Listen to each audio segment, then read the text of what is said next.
तर आज सोशल मीडियावरच्या माझ्या भावांना मला महिला दिनाच्या शुभेच्छा द्यायच्या आहेत, जे महिला बनूनच सोशल मीडियावर वावरत असतात.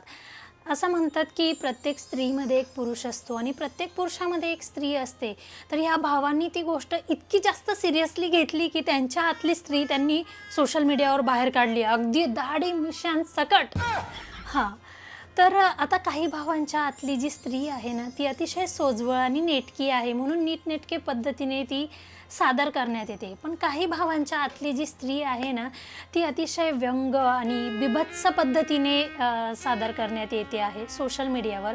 कदाचित ते भाऊ स्त्रीकडे त्या दृष्टीने पाहत असतील, दृष्टी तशी सृष्टी, म्हणून त्यांच्या आतली स्त्री त्या पद्धतीने बाहेर येत असेल.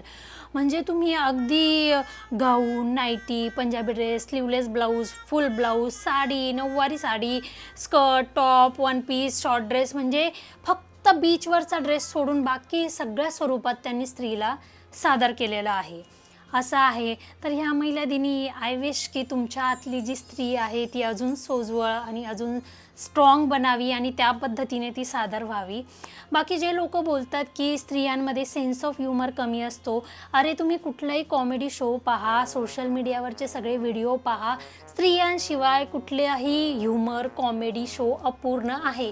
म्हणून तर इतके सगळे पुरुष स्त्रिया बनून फिरतायत बिचारे.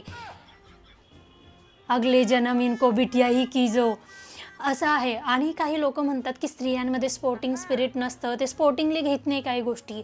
तुम्ही इथेच बघा की स्त्रियांचं अगदी बीभत्स पद्धतीने जरी सादरीकरण केलेलं असेल तरीसुद्धा स्त्रियाच तिथे जाऊन खिदी करतात आणि ते शेअरही करतात. ते स्वतःवरचे जोक घेतात. स्त्रियांवरचे जोक ही त्यांच्या दिसण्यावरून, त्यांच्या शारीरिक ठेवणीवरूनचे काही जोक असे ना तरी त्या घेतात आणि शेअर करतात, तिथे खिदी करतात. आणखी किती स्पोर्टिंग स्पिरिट पाहिजे यार तुम्हाला म्हणजे.